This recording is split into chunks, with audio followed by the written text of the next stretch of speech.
Hello යාළුවනේ කොහොමද ඔයාලට ඔන්න අදත් අලුත් වීඩියෝ එකක් අරගෙන ඔයාලත් එක්ක එකතු වෙන්න හිතුවා. අද මම පෙන්නන්නේ මගේ ඉන්ඩෝර් ප්ලාන්ට්ස් එකතුව. ඒ වගේම මං ගාව බිම ඉඳගෙන තිබුණු පැල ටිකක් මේ පොට්ස් වලට දාගන්න විදිහත් මේ වීඩියෝ එකේම අරන් එන්න හිතුවා. මේ තියෙන්නේ පොට් එක කැඩුණු පැලයක්. ඉතින් මේකේ පොට් එක කැඩිලා නිසා මේකේ පස් ඔක්කොම හේදිලා ගිහින් වගේ තියෙන්නේ. පැලේ ඒකයි සරුවට වැවිලා නැත්තේ. මේ තියෙන්නේ බිම ඉඳගෙන තියෙන පැලයක්. මේකත් මම ගලවගෙන හිතුවා පොට් එකකට දාගත්තොත් හොඳයි කියලා. ඒ වගේ නම් මම දන්නේ නැහැ. හැබැයි ඒ කොලේ හරිම ලස්සනයි. මේ විදිහට ඉතින් මං ඒ ප්ලාන්ට් එකත් ගලවලා ගත්තා. මේ තියෙන්නේ කලින් ප්ලාන්ට් එක. ඒකේ මුල් නොකැඩෙන විදිහට ඒකත් ගලවලා අරගත්තා. ඊට පස්සේ මේ තියෙන්නේ බ්ලැක් කාඩිනල්. මං හිතන විදිහට මේකේ නම බ්ලැක් කාඩිනල් මම මදර් ප්ලාන්ට් එකකින් වෙන් කරගත්ත පැල කීපයක් තමයි තියෙන්නේ. ඒකත් මං හිටවන්න ඕනේ පොට් එකේ. මේ තියෙන්නේ ඇග්ලෝනිමා ප්ලාන්ට් එකක්. මේකත් මං මුල් නොකැඩෙන විදිහට ගලව ගන්නවා. ඒකත් මම බිම තමයි ඉඳලා තිබුණේ. එකත් හරිම ලස්සනයි. රතු පාටකට හුරු කොලයක් තමයි ඒකෙත් තියෙන්නේ. මේ පේනවනේ. ඒකත් මම පොට් එකට දාගන්න හිතුවා. මේ තියෙන්නේ බ්ලැක් කාඩිනල් පැලේ මං ගලව ගත්තට පස්සේ ඒකත් මං පොට් එකට දාගන්නවා. එතකොට අද මං සම්පූර්ණ පැල 4ක් පොට් 4කට දාගන්නවා. දැනට මං ගාව තියෙන්නේ පොට්ස් 4යි හිස් ඒවා. ඒ නිසා මේ 4 මං දාගන්න හිතුවා. මේ අපේ අම්මා කොම්පෝස්ට් මිශ්‍ර පස් මේ පොට්ස් වලට දාගන්න විදිහ තමයි ඔයාලා මේ දකින්නේ. එතකොට මේ පොට්ස් වල අඩියටම පොල් එලි එහෙම නැත්නම් පොල් මුඩු කීපයක් දාගත්තා නම් ගොඩක් හොඳයි. මොකද එතකොට පැලේ තෙතමනය ගොඩක් වෙලා රැඳිලා තියෙනවා. මේ පොල් එලි වල වතුර උරා ගන්න ගතිය නිසා. එතකොට පැලේ මුල් ඉක්මනට වේලිලා යන ගතියක් දකින්න වෙන්නේ නැහැ. ඒ නිසා පැලේ හොඳට හැදෙනවා. මේ විදිහට අඩියට පොල් එල්ලක් හරි පොල් මුඩු කිහිපයක් හරි දාගත්තොත් මේ තියෙන්නේ පැල කීපය ඉඳගත්තට පස්සේ මේවත් දැන් මගේ ඉන්ඩෝර් ප්ලාන්ට්ස් එකතුවෙන් තියන්න තමයි හදන්නේ. මේ තියෙන්නේ මගේ ඉන්ඩෝර් ප්ලාන්ට්ස් එකතුව. මෙතන ලොකු එකතුවක් නැහැ. මම මේ දවස්වල එකතු කරගන්න ගමන් තමයි ඉන්නේ. මේ ඉතින් පුංචිම පුංචි මං ගාව තියෙන කලෙක්ෂන් එක. එතකොට එකින් එක මේ ප්ලාන්ට් ගැන මම ඔයාලට කියන්නම් දැන් මොනවද මං ගාව තියෙන්නේ කියලා. මේ වගේ මං ගොඩක් ඒ වගේ නම් දන්නේ නැහැ. මෙන්න මේ ප්ලාන්ට් එකත් හරිම ලස්සනයි. මේකේ රෝස පාටට හුරු සුදු පාට තියෙන කොලෙත් මං කලින් දැකලා තියෙනවා. හැබැයි මේක සුදු පාට තනි සුදු පාට තියෙන එකක්.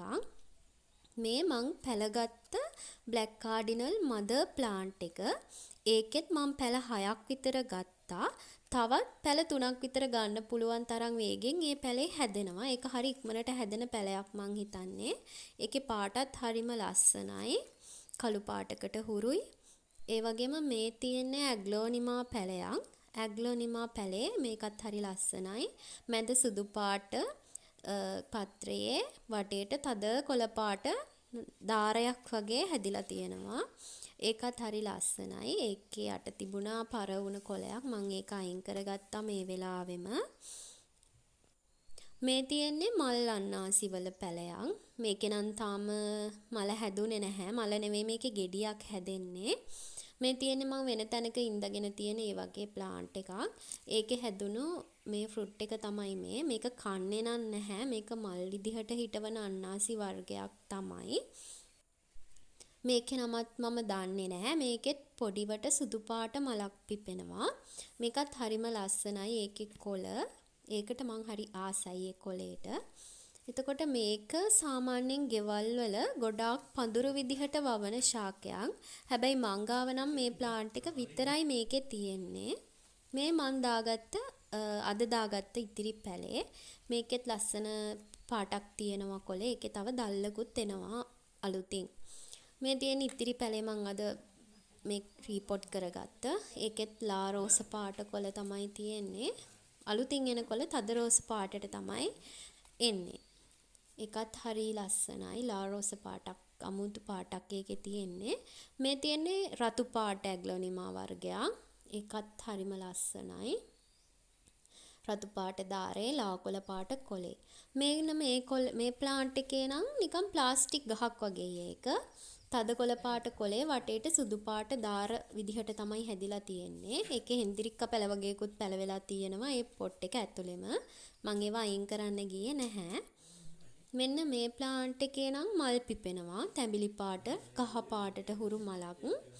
මේක නම් අවුවට හරියන්නේ නැහැ මේ ප්ලාන්ට් එක. මේකට හෙවණම තියෙන්න ඕනේ. ඒ වගේම වතුර තියෙන්නත් ඕනේ.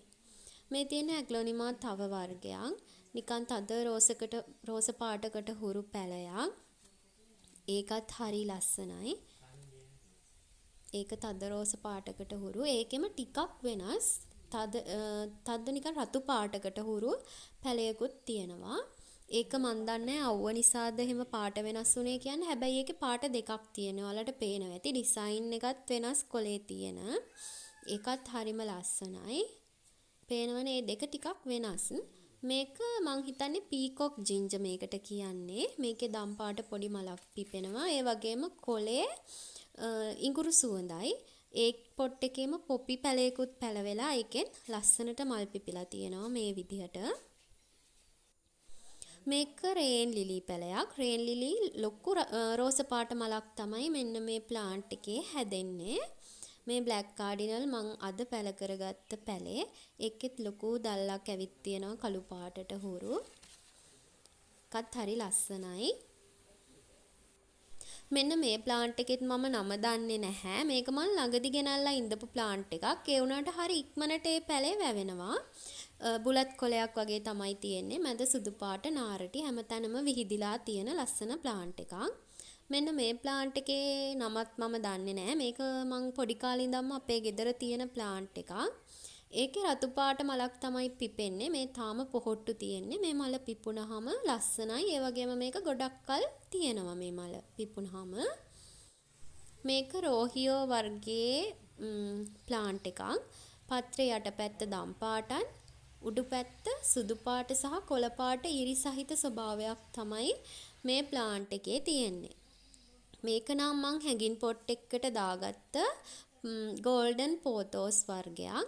ඒකත් ලස්සනට හැදිලා තියෙනවා. ඒකත් කට් කරලා පැල ගන්න තමයි මං හිතන් ඉන්නේ. මේක ගරුඩ රාජ. ගරුඩා කියන සතා කෑවහම මේ ප්ලාන්ට් එකේ කිරි අරගෙන ඒවා ගෑවහම හරියනවා කියලා තමයි කියන්නේ. ඒක ගැන නම් මං හරියටම දන්නේ නැහැ. මේ ප්ලාන්ට් එකේ නම බැම්බෝ ලකී බැම්බෝ මං හිතන විදිහට. ඒකත් හරිම ලස්සනයි. එකෙන් පැල දෙකක් මං ගාව තියෙනවා. ඊට පස්සේ මේ තියෙන්නේ ඇග්ලොනිමා තවත් වර්ගයක්. වර්ග දෙකක්. මෙතන එකක කොලේ ලොකුයි. ඒ වගේම ඒකේ සුදු පාට වැඩි. ඒක සරුවට හැදිලා තියෙනවා මේ පොට් එකේ. අනිත් ප්ලාන්ට් එකේ තද කොළ පාට වැඩි, සුදු පාට අඩුයි. ඒ ප්ලාන්ට් දෙකේ වෙනස ඒක තමයි. මේකේ සුදු පුල්ලි අඩුයි, තද කොළ පාට ගතිය වැඩි. අනිත් ප්ලාන්ට් එකේ සුදු පාට ගතිය වැඩි, කොළ පාට ගතිය අඩුයි. ඒ ප්ලාන්ට් දෙක එක තැන තිබ්බහම හරිම ලස්සනයි. ඒකේ කොලෙත් ලොකුයි මෙන්න මේ පෙන්නන ප්ලාන්ට් එකේ. මේ තියෙන්නේ තවත් ඇග්ලොනිමා ප්ලාන්ට් එකක්. මේකට නම් මං ගොඩ කාලයක් සාත්තු කරලා නැහැ. ඒක දැන් මකුළු දැලුත් බැඳිලා තියෙන්නේ. ඒ වුණාට ඒක සරුවට හැදිලා තියෙනවා. ඒකත් හරි ලස්සන අලු පාටකට හුරු කොළ පාටක් තියෙන ප්ලාන්ට් එකක්. මේකත් මං හිතන්නේ ඇග්ලොනිමා වර්ගයක් වෙන්න ඕනේ. මැද දම් පාට නාරටියක්. පත්‍රය පුරා විහිදුණු කහ පාට නාරටිත් මේකේ දකින්න පුළුවන්. ඒකෙම හෙන්දිරික්ක ගහකුත් හැදිලා තියෙනවා. රෝස පාට මල් පිපෙන. ඉතින් මං ඒක අයින් කරන්න ගියෙත් නැහැ. ස්නෙක් ප්ලාන්ට්ස් වර්ග 3ක් මං ගාව තියෙනවා. මේ එක වර්ගයක්. කොලේ පොඩි පඳුර වගේ වැවෙන වර්ගය. ඊට පස්සේ තියෙනවා මේ විදිහට කහ පාට දාරයක් එක්ක තියෙන දිගට වැවෙන ප්ලාන්ට් එකක්. ඒ වගේම මෙන්න මේ තනි පාට දිග කොලේ තියෙන ප්ලාන්ට් එකක් මං ගාව තියෙනවා. ඒකෙන් පැල දෙකක් තියෙනවා මං ගාව දැනට. ඔය ටික තමයි ඉතින් මං ගාව තියෙන ඉන්ඩෝර් ප්ලාන්ට්ස් ටික. මේ වගේ පැල තව මම බිම ඉඳගෙන තියෙනවා මේ වර්ගවලම. මීට අමතරව වෙනස් වර්ග කියලා මම එහෙම ලොකු කලෙක්ෂන් එකක් මං ගාව නැහැ. මෙන්න මේක ඔයාලට පෙන්වන්න ඕනේ පැලයක්. මේක කෝමාරිකා පැලයක්. මේක කොහෙවත් අරන් යන්න බෑ මේ පොට් එක කැඩිලා තියෙන්නේ. මේ යෝධ ගහෙන් මේක වටේටම දැන් පැල ඇවිත් තියෙනවා පැල ගොඩාක්. මේවත් බිම ඉඳ ගන්න ඕනේ මේ පොඩි පැල මේකෙන් ගලවලා අරගෙන. මේ තියෙන්නේ මම බිම ඉඳගෙන තියෙන ඉන්ඩෝර් ප්ලාන්ට්ස් කිහිපයක්. ඒවත් බිම කියලා නැහැ. හොඳට සරුවට හැදිලා තියෙනවා. ඒ වගේ පත්‍රත් ඒවත් හරිම ලස්සන පාටට බිම තියෙද්දිම හැදිලා තියෙනවා. ඒවා තමයි ඔයාලා මේ දකින්නේ. මෙන්න මේ ප්ලාන්ට් එකත් එහෙම ප්ලාන්ට් එකක් තමයි. හැබැයි මේවා හිටවන්න නම් ලොකු පොට්ස් ඕනේ මං හිතන්නේ. සාමාන්‍ය මේ පොඩි ප්ලාස්ටික් පොට්ස් වල මේවා හිටවන්න බෑ. මේ ප්ලාන්ට් එක ලොකුවට වැවෙනවා. මේකත් ඒ විදිහෙම ප්ලාන්ට් එකක් තමයි. මේකේ කොලේ අතට හරි පහසුයි. හරි සිනිඳුයි ඒ කොලේ. ඒකට මං හරි ආසයි. මේ තියෙන්නේ අර පැලවලම බිම ඉඳගෙන තියෙන පැල. ඒවත් හොඳට හැදෙමින් තියෙනවා මේ දවස්වල මේ කෝලියාස් පැලයක්. ඉතින් මේවා තමයි මං ගාව තියෙන ඉන්ඩෝර් ප්ලාන්ට්ස්. එහෙනම් අද වීඩියෝ එක මම මෙතනින් නවත්තනවා. subscribe කරලා මාත් එක්ක එකතු වෙන්න කියලා ආදරෙන් ආරාධනා කරනවා.